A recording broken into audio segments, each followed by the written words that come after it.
Who's there? Besides foul weather, one-minded like the weather, most unquietly. I know you. Where's the king? Contending with the fretful elements, bids the wind blow the earth into the sea, or swell the cold waters above the main, that things might change or cease. Tears his white hair, which the impetuous blasts of eyeless rage catch in the fury and make nothing of. Strives in his little world of man to outscorn the to and fro conflicting wind and rain. This night, wherein the cub-drawn bear would couch, the lion and the bedded pinched wolf keep their fur dry, unbonneted he runs and bids, but will take all. But who is with him? None but the fool, who labours to outjust his hot-struck injuries. Sir, I do know you, and dare upon the warrant of my note commend a dear thing to you. There is division, although as yet the face of it be covered with mutual cunning, twixt Albany and Cornwall, who have, as you have not, but their great stars thrown and set high, servants who seem no less, which are to France the spies and speculations intelligent of our state. For it has been seen, either in snuffs and packings of the dukes, or the hard reign which both of them have borne against the old-time king, or something deeper, for if perchance these are but furnishings. The truth is, from France there comes a power into this scattered kingdom, who already, wise in our negligence, have secret feet in some of our best ports, and are at point to show their open banner. Now to you, if on credit you dare build so far to make your speech to Dover, you shall find some that will thank you, making just report of how unnatural and demanding sorrow the king hath cause to plain. I am a gentleman of blood and breeding, and from some knowledge and assurance offer this office to you. I will talk further with you. No, do not. If you shall see Cordelia, as fear not but you shall show her this ring, and she will tell you who your fellow is that yet you do not know. Fly on this storm, I will go seek the king. Have you no more to say? Few words, but to effect more than all yet, that when we have found the king, in which your pain that way, how this he that first lights on him, holler the other. Blow, winds, and crack your cheeks. Rage, blow, you cataracts and hurricane hosts. Spout till you have drenched our steeples, drowned the cocks. You soapless and thought-executing fires, born couriers of oat-cleaving thunderbolts, singe my white head. And thou, all-shaking thunder, strike flat the thick rotundity of the world. Crack nature's modes, all Germans spill at once that make ingrateful man. Oh, uncle, God holy water in a dry house is better than this rain-water out of door. Good uncle, in, ask thy daughter's blessing. Yet a night pities neither wise men or fools. Grumble thy bellyful.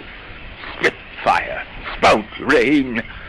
No rain, wind, thunder, fire are my daughters. Attacks, not you, you elements with unkindness. I never gave you kingdom, called you children. You owe me no subscription. Then let fall your horrible pleasure. Here I stand, your slave, a poor, infirm, weak, and despised old man. But yet I call you servile ministers, that will with two pernicious daughters join your high-engendered battles against a head so old and white as this. Oh, 'tis foul. He that has a house to put his head in has a good headpiece. The codpiece that will house before the head has any, the head and he shall louse. So beggars marry many. The man that makes his toe what he his heart should make, shall of a corn cry woe, and turn his sleep to wake. For there was never yet fair woman, but she made mouths in a glass. No, I will be the pattern of all patience. I will say nothing. Who's there? Mary, here's Grace in the codpiece, There's a wise man and a fool. Alas, sir, are you here? Things that love not such nights as these. The ruffled skies gallow the very wanderers of the dark, and make them their caves. Since I was man, such sheets of fire, such bursts of horrid thunder, such groans of roaring wind and rain I never remember to have heard. Man's nature cannot carry the affliction nor the fear. Let the great gods that keep this dreadful pother overhead find out their enemies now. Tremble, thou wretch. Thou hast within thee undivulged crimes, unwhipped of justice. Hide thee, thou bloody hand, thou perjured, and thou similar of virtue, that art incestuous. Caitiff, to pieces shake, that under covert and convenient seeming hath practised on man's life. Close pent-up guilt. Rive your concealing countenance, and cry these dreadful summoners grace. I am a man more sinned against than sinning, alack, bareheaded. Gracious, my lord, hard by here is a hovel. Some friendship will it lend you against the tempest. Repose you there, while I to this hard house, more harder than the stones whereof 'tis raised, which even but now demanding after you, denied me to come in. Return, and force their stunted courtesy. I would begin to turn. Come on, my boy. How dost, my boy? Art cold? I am cold myself. Where is the straw, my fellow? The art of our necessities is strange. It can make vile things precious. Come, you hovel. Poor fool and knave, I have one part of my heart that's sorry yet for thee. He that has, and a little tiny wit with a hi-ho, the wind and the rain, must make content with his fortune's fit. Though the rain, it raineth every day. True, boy. Come, bring us to this hovel. This is a brave night to cool a courtesan. I'll speak of prophecy ere I go.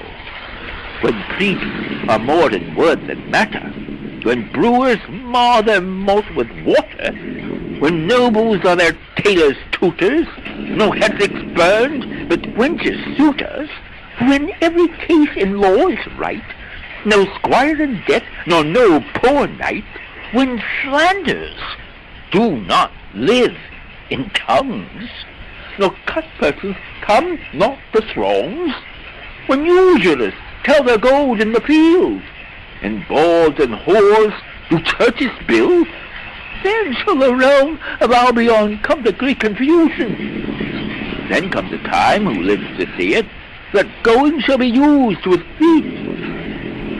This prophecy Merlin shall make, for I live before his time.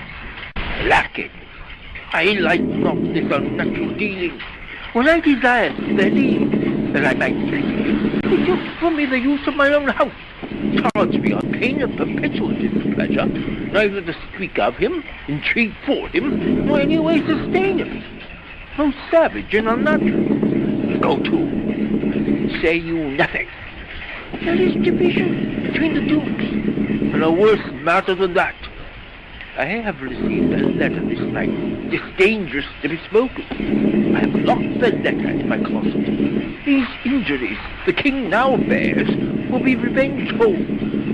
There is part of a power already footed. He must incline to the king. I will see, and privily relieve him. Go you and maintain talk with the duke, that my charity be not of him perceived. If he asks for me, I'm ill and going to bed. If I die for him, and no less is threatened me, the king, my old master, must be relieved. There is strange things toward Edward. Pray you, be careful. This courtesy forbids thee. Shall the duke instantly, and of that letter too. This seems a fair desert. I must draw me that which my father loses, no less than all. The younger rises when the old doth fall. Here is the place, my lord. Good my lord, enter. The tyranny of the open night's too rough for nature to endure. Let me alone. Good my lord, enter here. Wilt break my heart? I'd rather break mine own. Good my lord, enter. Thou think'st 'tis much that this contentious storm invades us to the skin. So 'tis to thee. Where the greater malady is fixed, the lesser is scarce felt. Thou shalt not bear, but if thy flight lay toward the roaring sea, thou meet the bear in the mouth. When the mind's free, the body's delicate. The tempest in my mind, thus from my senses, take all feeling else, save what beats it. Filial ingratitude. Is it not as this mouth should tear this hand for lifting food to it? But I will punish home.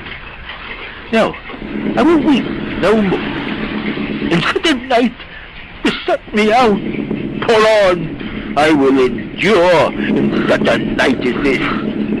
O Regan, Goneril, your own kind father, whose frank heart gave over. No, that way madness lies. Let me shun that. No more of that. But my lord, enter here. Prithee, go in thyself. Seek thine own ease. This tempest will not give me leave to ponder on things would hurt me more. But I'll go in, boy. Go first, you houseless poverty. Nay, get thee in. I'll pray, and then I'll sleep. Poor naked wretches, wheresoe'er you are that bide the pelting of this pitiless storm, how shall your house's hedge and unfed sides, your looped and dwindled righteousness, defend you now from seasons such as these? Oh, I've taken too little care of this. Take physic from it. Expose thyself to what wretches feel, that thou mayst shake the superflux to them, and show the heavens more just. Fathom and half. Poor Tom, come not in here, uncle. It's a spirit. Help me. Give me thy hand. Who's there? A spirit. He says his name's Poor Tom. What art thou that dost grumble there in the straw? Come forth. Away, the foul fiend follows me. Through the sharp hawthorn blows the cold wind. Go to thy cold bed and warm thee. Didst thou give all to thy daughters? And art thou come to this? Who gives anything to Poor Tom, whom the foul fiend hath led through fire and through flame, through ford and whirlpool, o'er bog and quagmire, that hath laid knives under his pillow, and halters in his pew, set that Spain by his porridge, made him proud of heart, to ride on a bay trotting horse over 4-inch bridges, to cause his own shadow for a traitor. Bless thy 5 wits, Tom to cold. Bless thee from whirlwinds, star blasting and taking. Do Poor Tom from tragedy, whom the foul fiend vexes. There could I have him now, and there, again, and there. What? Have his daughters brought him to this pass? Couldst thou save nothing? Couldst thou give them all? Nay, he reserved a blanket, else we had been all shamed. Now all the plagues that in the pendulous air hang fated all men's thoughts light on thy daughters. He hath no daughters, sir. Death, traitor! Nothing could have subdued nature to such a lowness but his unkind daughters. Is it not the fashion that discarded fathers should have first little mercy on their flesh? Judicious punishment! 'Twas this flesh begot those pelican daughters. Pillicock sat on Pillicock Hill. This cold night will turn us all to fools and madmen. Take heed of the foul fiend. Obey thy parents. Keep thy word justly. Swear not. Commit not with man's sworn spouse. Set up thy sweetheart on proud array. Come to cold. What hast thou been? A serving man, proud in heart and mind, but curled my hair, wore gloves in my cap, served the lust of my mistress's heart, and did the act of darkness with her. Swore as many oaths as I spake words, and broke them in the sweet face of heaven. One that slept in the contriving of lust, and waked to do it.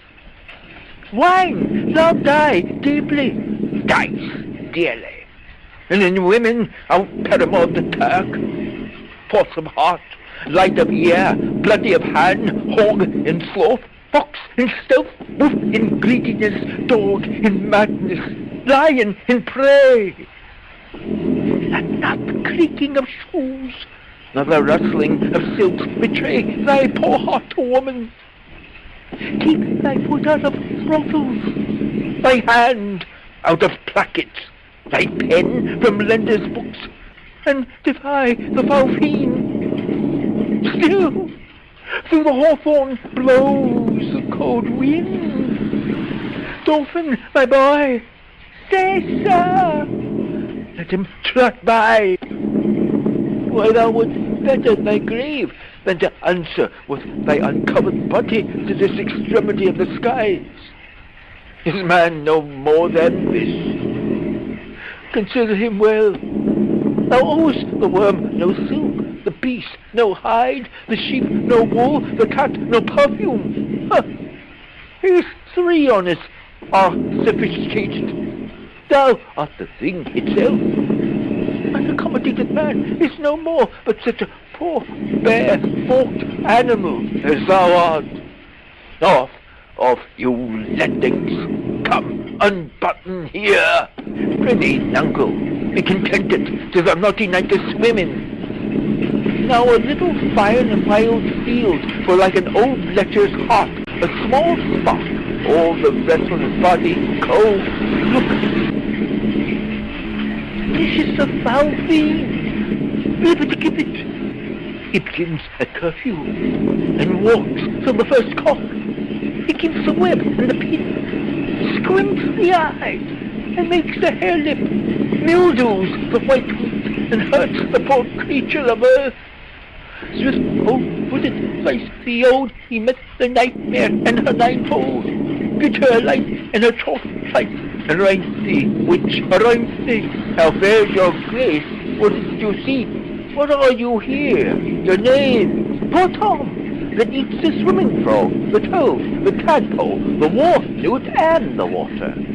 That in the fury of his heart, when the foul fiend rages, eats cow dung for salad, swallows the old rat and the ditch dog, drinks the green mantle of the standing pool, who is whipped from tithing to tithing, and stopped, punished, and imprisoned, who has had 3 suits to his back, 6 shirts to his body, horse to ride and weapon to wear. But mice and rats and such small deer have been Tom's food for 7 long years. Beware, my follower. Peace, smoking, peace, thou fiend. What have your grace no better company? Modo he's called, and Mahu. Our flesh and blood, my lord, has grown so vile that it does eat against it. Poor Tom's a cold. Go in with me. My duty cannot suffer to obey in all your daughter's hard commands. Yet have I ventured to come seek you out, and bring you where both fire and food is ready. First, let me talk with this philosopher. What is the cause of thunder? Good, my lord, take his offer. Go into the house. I'll talk a word with this same learned seaman. What is your study? How to prevent the beast and to kill vermin. Let me ask you one word in private. Impetunum wants more to go, my lord. His wits begin to unsettle. Canst thou blame him? His daughters seek his death. Oh, that good king. He said it would be thus. Poor banished man. Thou sayest the king grows mad. I'll tell thee, friend, I am almost mad myself. I had a son, now outlawed from my blood. He sought my life, but late, very late. I loved him, friend. No father, his son dearer. True to tell thee. The grief hath crazed my wits. What a night this! I beseech your grace. Oh, cry you mercy, sir. Noble philosopher, your company, Tom's cold. In, fellow, there into the hovel, keep thee warm. Come, let's in, all. This way, my lord, with him. I will keep still with my philosopher. Good my lord, soothe him. Let him take the fellow. Take him you on. Sirrah, come on. Come along with us. Come, good Athenian. No words, no words. Hush. Till Roland to the dark tower came, his word was still. 5 full and foul. I smell the blood of a British man. I will have my revenge ere I depart his house. How, my lord, I may be censured that nature thus gives way to loyalty, something fails me to think of. I now perceive it was not altogether your brother's evil disposition made him seek his death, but a provoking merit, set to work by a reprovable badness in himself. How malicious is my fortune, that I must repent to be just. This is the letter he spoke of, which approves him an intelligent party to the advantages of France. O heavens, that this treason were not, or not I the detector. Go with me to the Duchess. If the matter of this paper be certain, you have mighty business in hand. True or false, it hath made thee Earl of Gloucester. Seek out where thy father is, that he may be ready for our apprehension. If I find him comforting the king, it will stop his suspicion more fully. I will persevere in my course of loyalty, though the conflict be sore between that and my blood. I will lay trust upon thee, and thou shalt find a dearer father in my love. Here is better than the open air. Take it thankfully. I will piece out the comfort with what addition I can. I will not be long from you. All the power of his wits have given way to his impatience. The gods reward your kindness. But a letter calls me and tells me Nero is an angler in the lake of darkness. Pray, innocent, and beware the foul fiend. Prithee, uncle, tell me whether a madman be a gentleman or a yeoman. A king, a king. No, he's a yeoman that has a gentleman to his son. For he's a mad yeoman that sees his son a gentleman before him.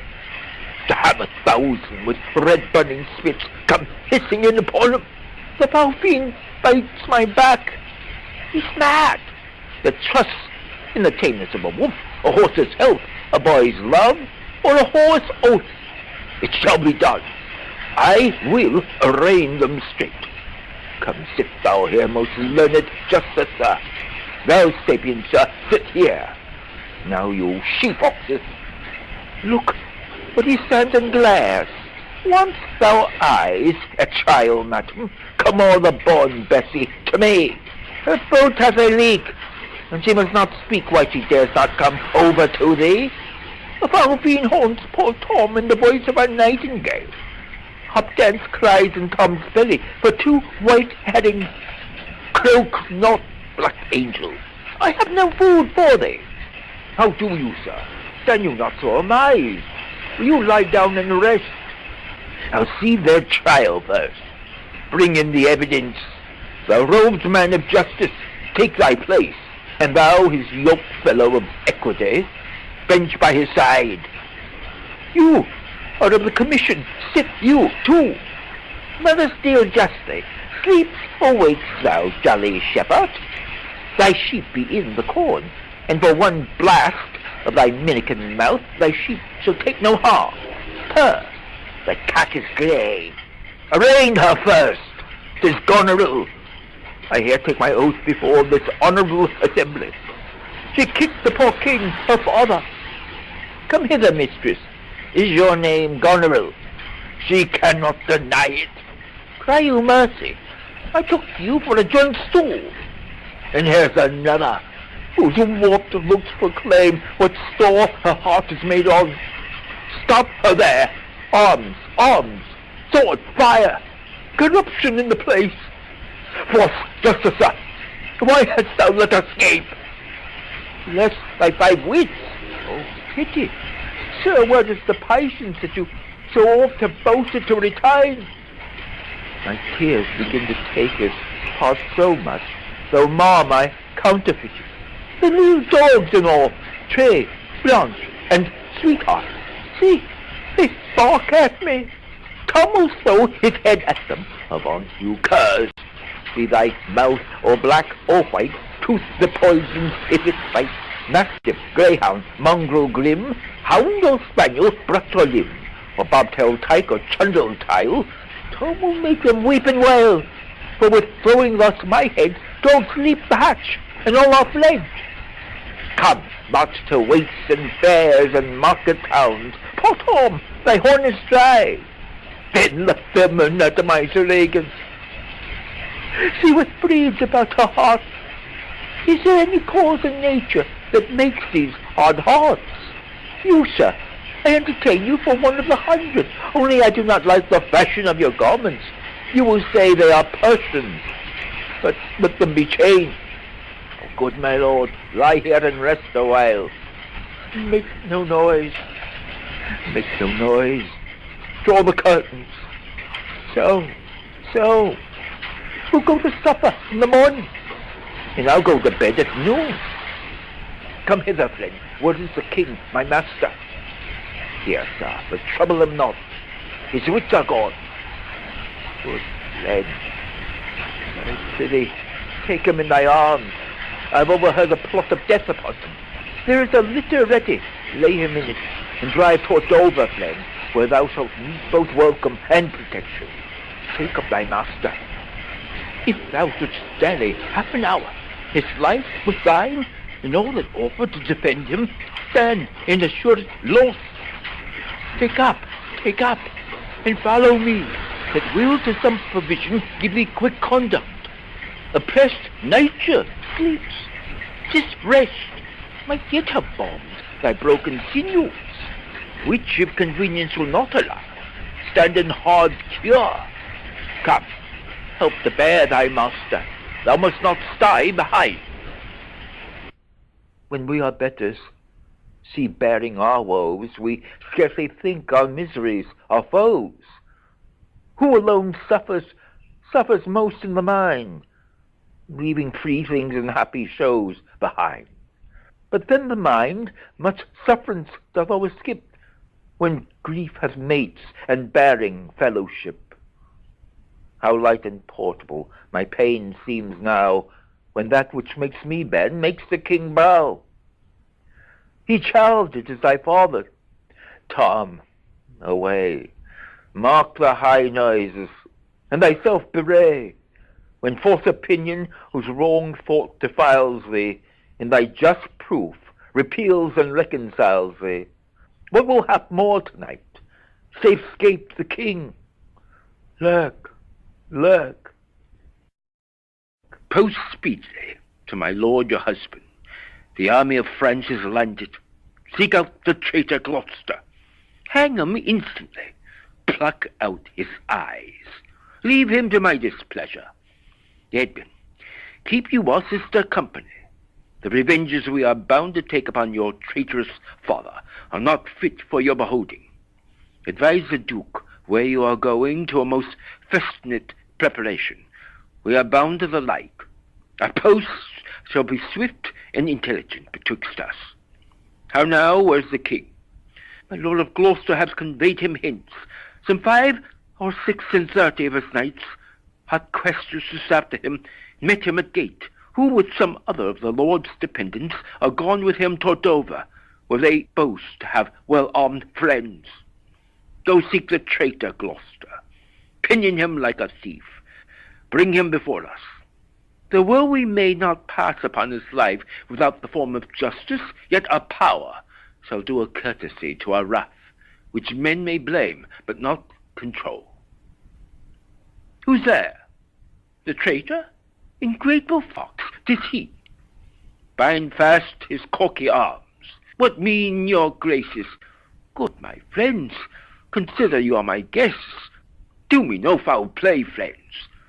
Bind him, I say, hard, hard, O filthy traitor. Unmerciful lady, as you are, I'm none. I am your host. With robbers' hands my hospitable favours you should not ruffle thus. What will you do?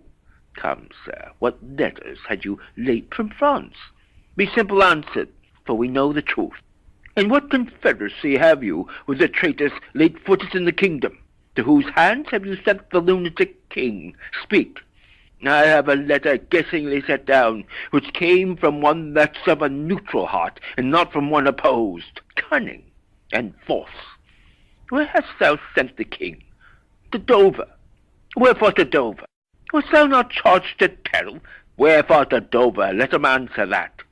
Because I would not see thy cruel nails plucked out his poor old eyes, nor thy fierce sister in his anointed flesh stick boorish fangs.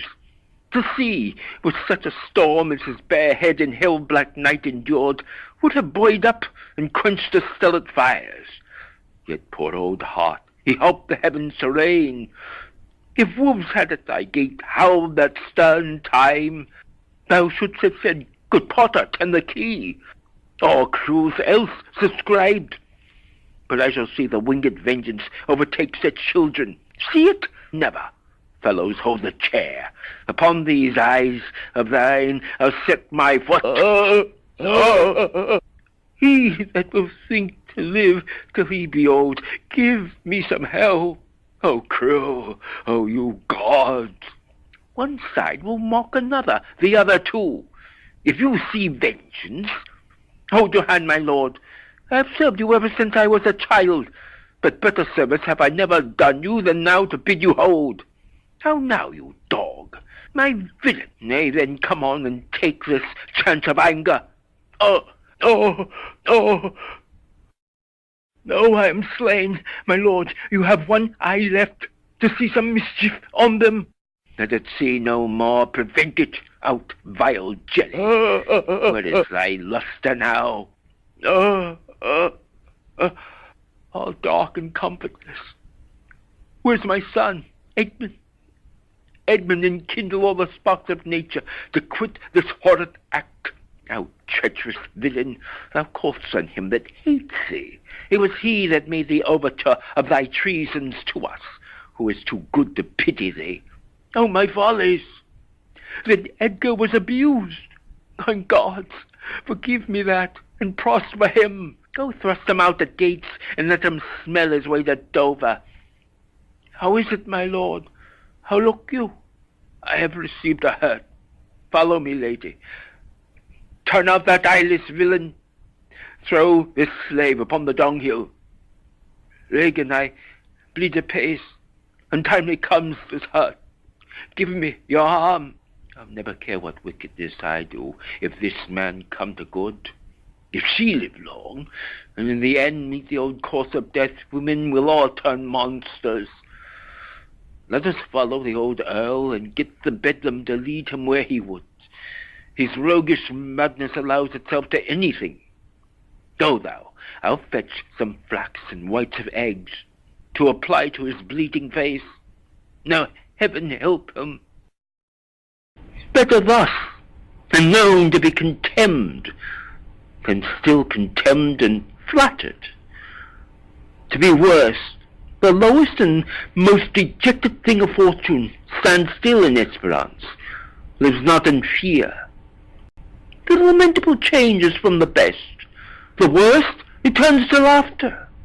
Welcome then, thou unsubstantial air that I embrace. The wretch that thou hast blown unto the worst owes nothing to thy blasts. But who comes here? My father, poorly led. World, oh world, but that thy strange mutations make us hate thee, life would not yield to age. Oh, my good lord, I have been your tenant and your father's tenant these 80 years. Away, get thee away, good friend, begone. Thy comforts can do me no good at all. Thee they may hurt. Alack, sir, you cannot see your way. I have no way, and therefore want no eyes. I stumbled when I saw. For what is seen our means secure us, and our mere defects prove our commodities. Ah, dear son Edgar, the fault of thy abused father's wrath, might I but live to see thee in my touch, I'd say I had eyes again. Now, who's there? Oh, gods, who is it can say I'm at the worst? I am worse than e'er I was. 'Tis poor mad Tom. And worse I may be yet. The worst is not so long as we can say, this is the worst. Fellow, where goest? Is it a beggar man? Madman and beggar too. He has some reason, else he could not beg. In the last night's storm I such a fellow saw, which made me think a man a worm. My son came then into my mind, and yet my mind was then scarce friends with him. I've heard more since. As flies to wanton boys are we to the gods. They kill us for their sport. How should this be? Bad is the trade that must play fool to sorrow, angering itself, and others is that the naked fellow. Aye, my lord, then prithee get thee gone. If for my sake thou wilt overtake us hence a mile or twain in the way toward Dover, do it for ancient love, and bring some covering for this naked soul, who I'll entreat to lead me. Alack, sir, he is mad. 'Tis a time's plague, when madmen lead the blind. Do as I bid thee, or rather do thy pleasure. Above the rest, be gone. Poor Tom's a cold. I cannot daub it further. Come hither, fellow. Yet I must. Bless thy eyes, they bleed. Know'st thou the way to Dover? Both stile and gate, horseway and footpath. Poor Tom has been scared out of his good wits. Bless thee, good man's son, from the foul fiend. 5 fiends have been in poor Tom at once, of lust, as a Bidicate, Harbediddins, Prince of Dumbness, Mahu of stealing, Modo of murder, Gibbet of mopping and mowing, who since possesses chambermaids and waiting women. So bless thee, master. Here, take this purse, thou whom the heavens' plagues have humbled to all strokes. That I am wretched makes thee the happier. Heavens, deal so still, let the superfluous and lust-dieted man that slaves ordnance, that will not see because he does not feel your power quickly. So distribution shall undo excess, and each man have enough. Dost thou know Dover? Aye, master. There's a cliff whose high and bending head looks fearfully in the confined deep. Bring me but to the very brim of it, and I'll repair the misery thou dost bear with something rich about me. From that place I shall no leading need. Give me thy arm, poor Tom shall lead thee. Welcome, my lord. I marvel our mild husband not met us on the way. Now, where's your master? Madam, within, but never man so changed. I told him of the army that was landed. He smiled at it. I told him you were coming. His answer was the worse, of Gloucester's treachery and of the royal service of his son.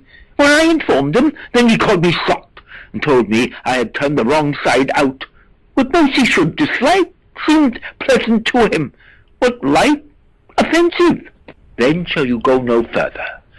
It is the cowish terror of his spirit that dares not undertake. He'll not feel wrongs which tie him to an answer. Our wishes on the way may prove effects. Back, Edmund, to my brother. Hasten his musters and conduct his powers. I must change arms at home and give the distaff into my husband's hands. This trusty servant shall pass between us. Ere long you are like to hear, if you dare venture in your own behalf, a mistress's command. Wear this, spare speech. Decline your head. This kiss, if it does speak, would stretch thy spirits up into the air. Conceive and fare thee well. Yours in the rank of death, my most dear Gloucester. Oh, the difference of man and man! To thee a woman's services are due. My fool usurps my body. Madam, here comes my lord. I have been worth the whistle. Oh, Goneril, you are not worth the dust which the rude wind blows in your face. I fear your disposition. That nature which contemns its origin cannot be bordered certain in itself. She that herself will silver and disbranch from her material sap, perforce must wither and come to deadly use. No more, the text is foolish. Wisdom and goodness to the vile seem vile. Filths savour but themselves. What have you done? Tigers, not daughters. What have you performed? A father, and a gracious aged man whose reverence a headlong bear would lick. Most barbarous, most degenerate. Have you mad it? Could my good brother suffer you to do it? A man, a prince by him so benefited. If that the heavens do not their visible spirits send quickly down to tame these vile offences, it will come.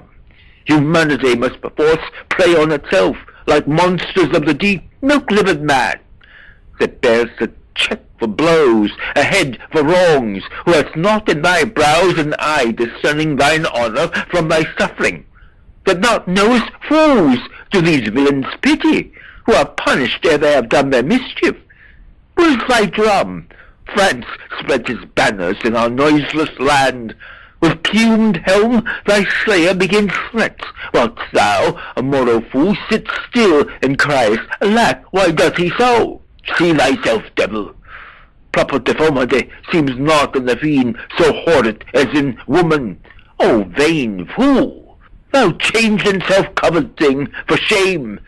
Be monster not thy feature. Were it my fitness to let these hands obey my blood, they are apt enough to dislocate and tear thy flesh and bones. Howe'er thou art a fiend, a woman's shape doth shield thee. Mary, your manhood now. What news? Oh, my good lord, the Duke of Cornwall's dead, stained by his servant, going to put out the other eye of Gloucester. Gloucester's eyes? A servant that he bred, thrilled with remorse, opposed against the act, bending his sword to his great master, who, threat in rage, flew on him, felled him dead, but not without that harmful stroke which since has plucked him after. It shows you are above, you justices, that these are nether crimes so speedily can venge. But oh, poor Gloucester, lost he his other eye? Both, my lord. This letter, madam, craves a speedy answer. 'Tis from your sister. One way I like this well. But being a widow, and my Gloucester with her, may all the building in my fancy pluck upon my hateful life. Another way the news is not so taught. I'll read and answer. Where was his son, when they did take his eyes? Come with my lady hither. He is not here. No, my good lord, I met him back again. Knows he the wickedness? Ay, my good lord. 'Twas he informed against him, and quit the house on purpose, that their punishment might have the freer course. Gloucester, I live to thank thee, for the love thou showest the king, and to revenge thine eyes. Come hither, friend. Tell me what more thou knowest. Why the King of France is so suddenly going back? Know you the reason? Something he left imperfect in the state, which imports to the kingdom so much fear and danger, that his personal return was most required and necessary. Who was he left behind him, General?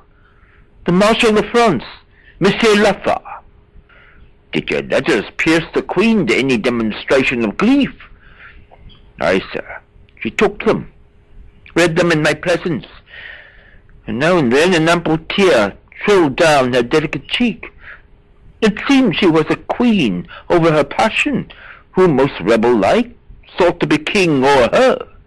Oh, then it moved her, not to a rage. Patience and sorrow strove who should express her goodliest. You've seen sunshine and rain at once. Her smiles and tears were like a better day. Those happy smilets that played on her ripe lip seemed not to know what guests were in her eyes, which parted thence like pearls from diamonds dropped. In brief, sorrow would be a rarity most beloved, if all could so become it. Might she no verbal question? Faith, once or twice she heaved the name of father pantingly forth, as if it pressed her heart, cried, "Sisters, sisters! Shame of ladies, sisters! Kent, father, sisters! What in the storm in the night, let pity not be believed!" There she took the holy water from her heavenly eyes, and clamour moistened. Then away she started to deal with grief alone. It is the stars above us govern our conditions, else one's self might could not beget such different issues. You spoke not with her since? No. Was this before the king returned? No, since. Well, sir, the poor distressed Lear's in the town, who sometime in his better tune remembers what we are come about, and by no means will yield to see his daughter. Why, good sir? A sudden shame so elbows him, his own unkindness that stripped her from his benediction, turned her to foreign casualties, gave her dear rights to his dog-hearted daughters. These things sting his mind so venomously that burning shame detines him from Cordelia. Alack, poor gentleman! Of Albany's and Cornwall's powers you heard not. 'Tis so they are afoot. Well, sir, I'll bring you to our master Lear, and leave you to attend him. Some dear cause will in concealment wrap me up a while. When I am known aright, you shall not grieve lending me this acquaintance. I pray you, go along with me. Alack, 'tis he. Why, he was met even now, as mad as the vexed sea, singing aloud, crowned with rank fumiter and furrow weeds, with holocks, hemlock, nettles, cuckoo flowers, darnel. What can man's wisdom in the restoring his bereaved sense?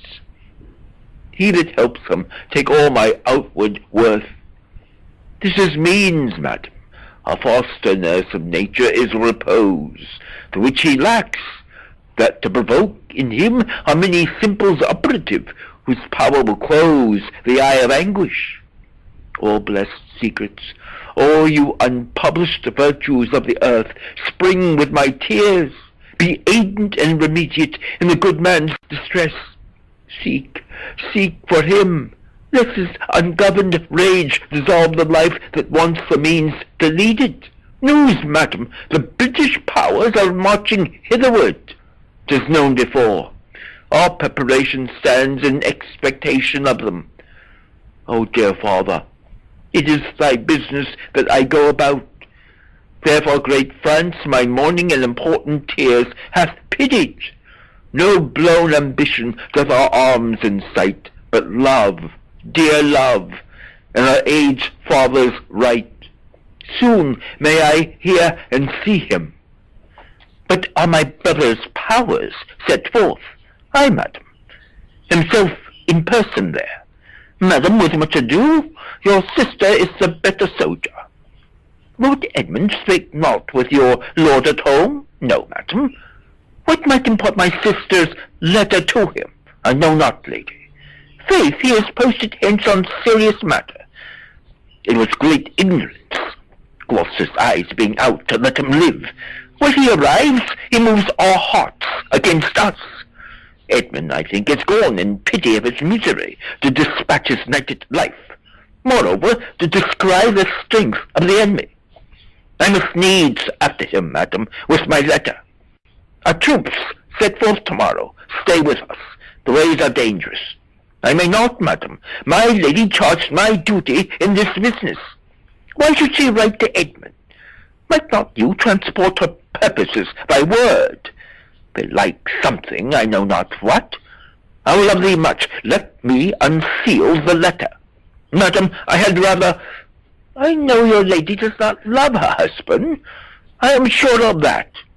At her late being here, she gave strange eyelids and most speaking looks to noble Edmund. I know you are of her bosom. I, madam, I speak in understanding. You are, I know it. Therefore I do advise you, take this note. My lord is dead. Edmund and I have talked, and more convenient is he for my hand than for your lady's. You may gather more. If you do find him, pray you, give him this. And when your mistress hears thus much from you, I pray, desire her call her wisdom to her. So fare you well. If you do chance to hear of that blind traitor, preferment falls on him that cuts them off. Would I could meet him, madam, I know what party I do follow. Fare thee well.